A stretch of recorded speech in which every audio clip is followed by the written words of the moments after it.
আমরা মানুষ হচ্ছি সামাজিক জীব, আর সামাজিক জীব হওয়ার কারণে দেখা যায় এক এক সময় এক এক জায়গায় থাকলেও অন্যান্য বিভিন্ন জায়গায় আমাদের কাজগুলো আমরা করায় ফেলতে পারি আমাদের যে পরিচিত ভাই ব্রাদার আছে তাদের মাধ্যমে। অ্যান্ড অনেক সময় আমার অনেক কাজও আমার অনেক ভাই ব্রাদার করে দেয়, এবং অনেক সময় অনেক ভাই ব্রাদারের কাজও আমার করে দেওয়া লাগে। ওরকমই আজকে হলো একটা বাইক আমি দেখতে যাচ্ছি, অ্যান্ড বাইকটা আমার জন্য না হইলেও নতুন একটা বাইক আমরা কিনবো, অ্যান্ড ওইটা দেখার জন্যই আমি বের হইতেছি। আর বাকি কথা চলেন যেতে যেতে বলি, কারণ দিনের আলো থাকতে থাকতে আমাদের বাইকটা দেখে দেন ফাইনাল করতে হবে আজকে। আমাদের এই ফটোগ্রাফি ট্রেডে একটা ব্যাপার হলো কি, যারা ঢাকায় কাজ করে তারা তো ঢাকায় কাজ করে, আর যারা ঢাকার বাইরে কাজ করে তাদের প্রচুর ঢাকার বাইরে দৌড়াদৌড়ি করতে হয়। অ্যান্ড আমার যে টিমমেটটার বাইক কিনতে হবে ওর হচ্ছে ওই অবস্থা, ও ঢাকার বাইরে প্রচুর দৌড়াদৌড়ি করে, অ্যান্ড ওর জন্য আসলে একটা বাইক দরকার। আর এইটা ওর লাইফের আসলে ফার্স্ট বাইক না, বাট ও চাচ্ছে যে একটা বাইকে এবার নিয়ে মোটামুটি অনেকদিন পর্যন্ত যাতে বাইকটা চালাইতে পারে এবং সুন্দর মতো ওটা থেকে যাতে সার্ভিস পায় এবং পার্টস অ্যাভেলেবিলিটি যাতে সারা বাংলাদেশেই থাকে। এই দায়িত্বটাই আমার উপরে দিছে, গুরু একটা দায়িত্ব আমার উপরে দেওয়া হয়েছে। অ্যান্ড রিসেন্ট আমি সাওয়ারি, বাইক ফেরি, বিএসবি মার্ট, অশ্রু ভাইয়ের এখানে রোড পাওয়ার এগুলো সবগুলাতেই দেখছিলাম। অ্যান্ড ওর পছন্দ হচ্ছে এফজেডএস ভার্সন 2। এটার পেছনে কারণও আছে। আমাদের টিমে হচ্ছে আমরা 4 জন, এর মধ্যে আমাদের যে চিফ ফটোগ্রাফার পারভেজ, মানে কোর ফটোগ্রাফার বলতে গেলে ও হচ্ছে এফজেডএস ভার্সন 2 চালায়। আমাদের যে শামিম, আমাদের আরেকজন ফটোগ্রাফার, ও এফজেডএস ভার্সন 3 চালায়। অ্যান্ড আমি যে কোম্পানি ওনার, আমি চালাই MT-15। অ্যান্ড তিনজন MT-15, মানে তিন জনই ইয়ামাহার বাইক চালানোর কারণে ওর ভিতরেও আসলে ইয়ামাহার প্রতি একটা ভালোবাসা চলে আসছে। ও একটা অন্য বাইক চালাইতো এর আগে, যাই হোক ওটার ব্যাপার বাদই দিই। অ্যান্ড ও বলতেছে যে আসলে এখন আপাতত আমাকে একটা বাইক কিনে দেন যেটা মোটামুটি 2 লাখের আশপাশে যাতে দাম হয়। অ্যান্ড আমি দেখলাম যে আসলে সেকেন্ড হ্যান্ড নেওয়াটাই মনে হয় ভালো হবে। অ্যান্ড হচ্ছে আমার জানা মতে একটা এফজেডএস ভার্সন 2 বাইক ফেরিতে আসছে, বেশ ফ্রেশ কন্ডিশনের। কিলো কত চলছে এটা আমার এখন ওইভাবে মনে নাই। এই বাইকটা দেখবো অ্যান্ড আপনাদের সাথে একটু শেয়ার করবো সেকেন্ড হ্যান্ড বাইক কেনার সময় কোন কোন জিনিসগুলো একটু খেয়াল করবেন। অ্যান্ড এই ব্যাপারগুলো শেয়ার করার জন্য আজকের ভিডিওটা চালু করলাম। আর ওকে যদি একটা ভালো বাইক খুঁজে দিতে পারি এটা আমার নিজেরও ভালো লাগবে। অ্যান্ড যদি একটা খারাপ বাইক পড়ে যায় তাহলে এইটার যেই প্যারাটা ওইটাও আমারই নেওয়া লাগবে। এই জন্য হচ্ছে রওনা হয়ে গেছি এখন তড়িঘড়ি করে একটু মিরপুরের দিকে। সময় হচ্ছে 4:16। চলেন তাহলে আমরা একবারে মিরপুর গিয়েই আপনাদের সাথে আবার একসাথে হই। খুব তাড়াহুড়া করে এসে মোটামুটি আলো থাকতে থাকতে বাইক ফেরিতে আসতে পারছি। ভাই এই বাইকটা আমি এর আগে একদিন একটু চালাইছিলাম, হালকা এমনি জাস্ট দেখছিলাম। এই বাইকটা টিমমেটের জন্য নিতে চাইতেছি, কেমন হবে? মানে ওনার কি ইয়ামাহা এফজেডএস ভার্সন 2 পছন্দ, মানে এটাই সিলেক্ট 2টাই চাইছে। হ্যাঁ, অনেকদিন চালাবে, চোখ বন্ধ করে এটা নিতে পারে। আর ঢাকার বাইরে এটা নিয়ে যাবে আর কি। একদম চোখ বন্ধ করে ভাই, ইয়ামাহার বাইক আর দেখার কি আছে? তাও ঠিক, এটা অফিসিয়াল বাইক ভাই, অফিসিয়াল কন্ডিশন আপনি দেখেন, একদম টপ ক্লাস কন্ডিশন। এটা কি একটু চালায় দেখা যাবে? হ্যাঁ, চালা যেতে পারে, বা ওনাকে এনেও দেখাইতে পারেন চালায়, আপনি যেভাবে প্রেফার করেন। আর ঘটনা ঘটছে কি, উনি আমার উপরে আসলে ছেড়ে দিচ্ছে এই ব্যাপারটা, এই জন্য আমি দেখবো। আর যদি সব ঠিকঠাক হয় আমি হয়তো অ্যাডভান্স দিয়ে যাবো, সে আইসা হচ্ছে ডেলিভারি নিয়ে যাবে এদের আগেই হয়তো। তাহলে একটু বের করি। নর্মালি বাইকের লেনদেন ক্লিয়ার না হলে, মানে দামাদামি ফিক্স না হলে কোনো শোরুম থেকে বাইক আসলে ওইভাবে বের করতে দেয় না। বাট পরিচিত থাকার কারণে একটু আগে ভাগে বের করার সুযোগটা পাইছি। কিন্তু ওই বাইকটা তো একটু সরাইতে হবো ভাই, একটু পিছনে নিয়ে দিবেন প্লিজ, তাহলে আমি একটু বের হইতে পারি। চলেন এটার রাস্তায় একটু চালায় আপনাদের সাথে কিছু ব্যাপারও শেয়ার করি, যে পুরোনো বাইক কেনার সময় কোন কোন জিনিস দেখে দেন বাইকটা আমাদের কেনা উচিত। বিসমিল্লাহির রহমানির রহিম। ফার্স্ট অফ অল হচ্ছে বাইক দেখার সময় অবশ্যই ডিস্ক দেখবেন। আর এটা ডিস্ক বেশি একটা ক্ষয় হয় নাই, কিলোমিটার কত চলছে ওর আগে হচ্ছে এই জিনিসগুলো দেখবেন যে আসলে বাইকের সব কিছু ঠিক আছে কিনা, টায়ার কতটুকু ক্ষয় হয়েছে, ডিস্কের অবস্থা কি, ইঞ্জিনে জং টং পড়ছে কিনা। অ্যান্ড এই জিনিসগুলো যদি খেয়াল করতে পারেন, চেনের অবস্থা ঠিকঠাক আছে কিনা, তাহলে বুঝতে পারবেন যে আসলে বাইকটার কন্ডিশন কি। ওই মিটারে কিলোমিটার আমি এখন আর অতটা বিশ্বাস রাখি না, কারণ বিভিন্ন রকম কাহিনী কিচ্ছা হয়। যদি অফিসিয়াল বাইকে মিটার কেউ 2 নাম্বারই করতে পারবে না, আপনি অফিসিয়াল শোরুমে নিয়ে গেলেই ইয়ামাহা বলে দিবে যে আসলে কত কিলো চলছে ইসিউ দেখে। 64 সিরিয়ালের বাইক।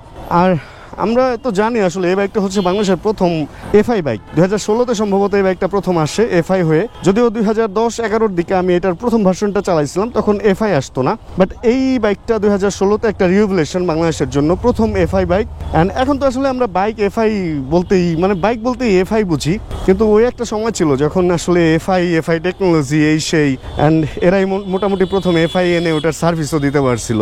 এরপরে অনেক কোম্পানি এফআই আনছে, কিন্তু সার্ভিসের সার্ভিস ঠিক মতো না দিতে পেরে বাইকের গুণগত মান ঠিক রাখতে পারে নাই পরবর্তীতে। যাই হোক, একটা মজার ব্যাপার হচ্ছে এই বাইকটা 2016 থেকে শুরু করে দেখেন এখনো পর্যন্ত মার্কেটে কিন্তু খুব ভালো একটা পজিশন ধরে রাখতে পারছে। এটা বেশ বড় একটা ব্যাপার স্যাপার। মানে বাইক যদি খারাপ হইতো তাহলে এতদিন পর্যন্ত অবশ্যই একটা বাইক মার্কেটে সাস্টেন করতে পারতো না।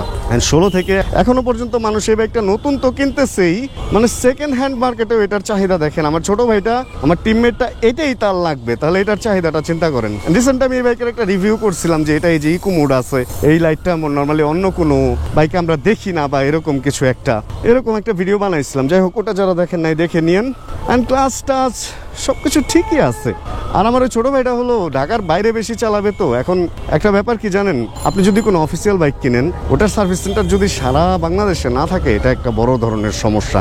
অ্যান্ড ইয়ামাহার বাইক পছন্দ করার পিছনে আসলে এটাও একটা বড় কারণ আমার প্লাস আমার টিম মেম্বারদের, যে কোনো জায়গায় এটার পার্টস, ওই যে গাড়ির মধ্যে যেমন টয়টা বলে যে রিক্সার গ্যারেজেও পার্টস পাওয়া যায়, ওরকম এটার সার্ভিস সেন্টার অ্যান্ড পার্টস সব জায়গায় আছে বাংলাদেশের, শান্তিতে চালানো যায়। আর এই বাইকটার অবস্থা যথেষ্ট ভালো আছে, যদিও এই ধরনের বাইকগুলা নর্মালি আসলে 30-40-50 হাজার পর্যন্ত তেমন কোনো ওরকম আহামরি নষ্ট হয় না যদি আপনি মেনটেনেন্স ঠিক মতো করতে পারেন। আর যদি মেনটেনেন্স ঠিক মতো না করেন, একটা বাইককে সার্ভিসে না দেন, কিছু না করেন, ভাই আপনি বিএমডাব্লিউর বাইকও যদি কিনেন ওইটাও আপনি ভালো রাখতে পারবেন না, এই হচ্ছে ব্যাপার। যাক, এই বাইকটা আসলে বেশি কিছু দেখার নেই। এর আগের দিন আমি খুব ভালো মতো চালায় এটা দেখছি, তো আজকে জাস্ট হালকা পাতলা একটু চালাই অ্যান্ড সামনে থামায় এটার একটু ক্লোজ টোজ ছবি তুলে আমার ছোট ভাইরে পাঠাবো। অ্যান্ড দেন ও যদি বলে ওকে, তাহলে মোটামুটি ওকে। মানে ইন্টারনাল বা এক্সটার্নাল পারফরমেন্সের তেমন কিছু আর দেখার নাই, কারণ এই বাইকটা আমার দেখাই ছিল। পেছনের গাড়িটা হ্যাভি ডিস্টার্ব করতেছে একটু পরপর হর্ন দিয়ে। চলুন আমরা এখানে থেমে বাইকটার কয়েকটা ক্লোজ ভিডিও অ্যান্ড ছবি তুলে ছোট ভাইটারে পাঠাই।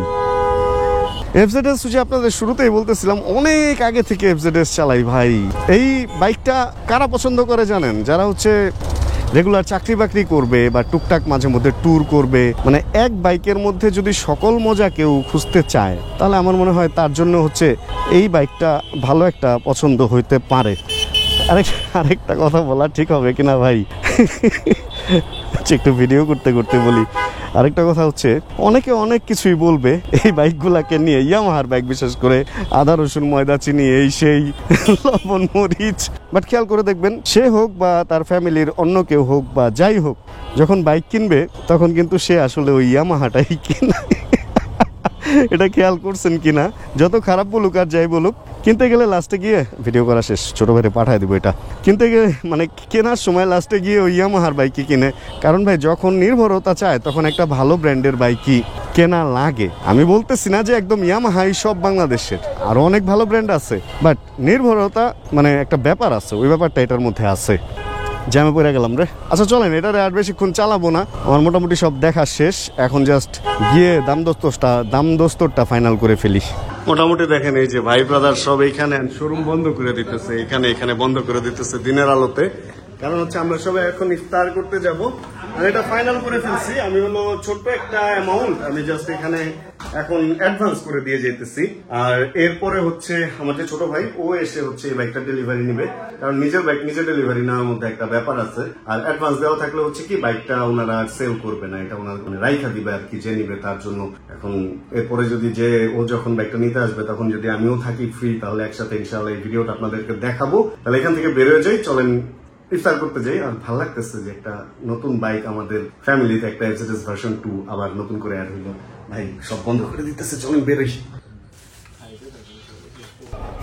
ভিডিও এবার যখন শুট করতেছি তখন সময় হচ্ছে 11:26 অ্যান্ড বাইকটা বুকিং দিয়ে মোটামুটি একটু শান্তি লাগতেছে। আর এবার হচ্ছে এদিক থেকে বের হয়ে যাবার পালা, কিন্তু বের হচ্ছি বাট বের হচ্ছি না। ব্যাপারটা এরকম, যাবো এখন একটু আগার গায়ে।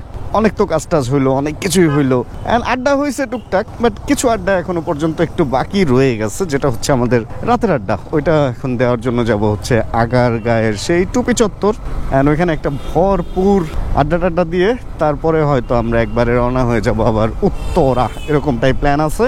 আশা রাখি প্ল্যানের আর কোনো চেঞ্জ হবে না। অ্যান্ড রাত হয়ে গেছে মোটামুটি, না তাই না? এখন যেটা হয়েছে, এমন ঠান্ডা পড়ছে, আমার একটা উইন্ড ব্রেকার আসলে ব্যাগে রাখাটা খুবই জরুরি হয়ে দাঁড়াইছে। ঠান্ডায় আমার হাত টাত এগুলো একদম মানে শীতের দিনের মতো ঠান্ডা লাগতেছে ভাই। দেশটার মধ্যে একটা বিদেশ বিদেশ ভাব চলে আসে, সত্যি কথা। মানে মনে হইতেছে মানালি, কাশ্মীর, ওই টাইপের একটা ব্যাপার স্যাপার। দোকানপাট, এই সিজনে থাকার কথা গরম, কিন্তু ঠান্ডা লাগতেছে, খুব বেশি ভালো লাগা কাজ করতেছে। যাই হোক, চলেন এই ভালো লাগা নিয়েই আমরা একটু আড্ডা দেওয়ার জন্য আগাই হচ্ছে টুপি চত্বরের দিকে। ওমা, কাশিটা আমার যাইতেছে না, ভালোই হইতেছে না। এই ঢাকা আসলে না অনেকটাই ফাঁকা হয়ে গেছে। এই দোকানপাটে এই টাইমে আরো অনেক লোকজন থাকে, বাট মোটামুটি ভালোই খালি হয়ে গেছে দেখা যেতেছে। আর এদিকে ক্রিকেট টিকেটও খেলে রাতে মানুষ, তারাও মনে হয় বাড়ি চলে গেছে। 11:30 বাজে, বাট না, এই টাইমে এখানে গাড়ি, মোটরসাইকেল, ল্যান, ভিড়ভাট্টা আর অনেক কিছুরই থাকে। যাক, আমাদের ভাই ব্রাদাররা আছে, এটাই হচ্ছে বড় কথা।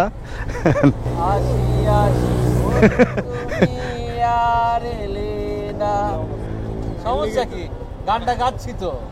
সেটাই ভাই, কি অবস্থা? আমাদের সবাই সালামি দিবেন না ভাই। হ্যাঁ, আমি তো সালামি দিতেই আসছি আজকে, কিন্তু আপনারা এইভাবে মতো চাবেন, এটা আমি কোনোভাবেই, আমি এই ধরনের লোকজনকে সালামি দিতেই পারি না। 11টা 11:30 আমরা চিন্তা করছি আপনি আসবেন, সালামি দিবেন, এই কারণে ভাই দাঁড়ান। সব ছোট ভাই, আপনি ওদিকে দাঁড়ান কে? সালামি নিবেন না, দিবেন আপনি নাকি? এইখানে বেশ একটা সালামি নিয়ে একটু ব্যাপার স্যাপার চলতেছে। মনে হয় পাবে না ভাই। সালামি পাবে না ভাই, এও দিবে। বাস দিবে ভাই, এ দিবে। অর্ধেক দেন, অর্ধেক দিবে না। সালামি নেবেন গোপনে, এনে দিলে তো অনেক লোকরে দিতে হইব, চিকনে নিয়ে নিবেন। ওই চিপায় রাখেন। আর ভাই, আপনারা চাইবা লাগছেন, ঠিক আছে, হে কোন হিসাবে আমার কাছে সালামি চায়?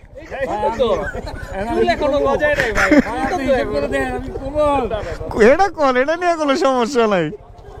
না বন্ধু, সালামি পাইতে পারো না। আপনি আমাকে বন্ধু না? হ্যাঁ, শুভ তোমার বন্ধু। আমি একলা গেলাম, সিলেট থেকে ঘুরে বন্ধু। আল্লাহ হাফেজ। ওকে ভাই, টাটা। মোটামুটি হচ্ছে বিদায় নেওয়ার সময় চলে আসছে। অল্প কিছু মানুষই আমরা আছি, সবাইকে বিদায় দেওয়ার পর। আল্লাহ হাফেজ। ওকে ভাই, টাটা। দোকানপাটও বন্ধ প্রায় হয়ে গেছে, সব একটা দোকানই খোলা আছে। সবাই মিরপুর ঢুকতেছে, বাট আমার তো যেতে হবে সেই উত্তরা। চলেন রওনা হয়ে যাই আমরা। ভাই টাটা ভাই, আল্লাহ হাফিজ। আপনারা জান কেউ কিছু দিলে খাবেন না? হ্যাঁ হ্যাঁ হ্যাঁ, কেউ কিচ্ছু দিলে খাবো না।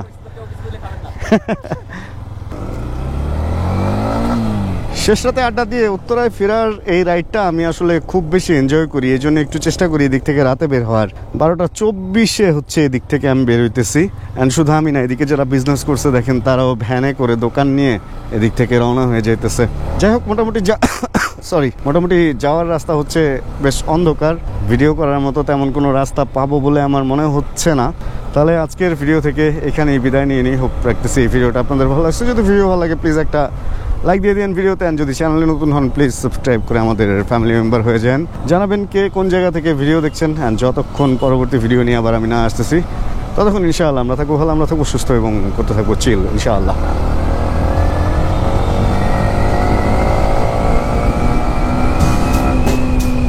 Chill Pro.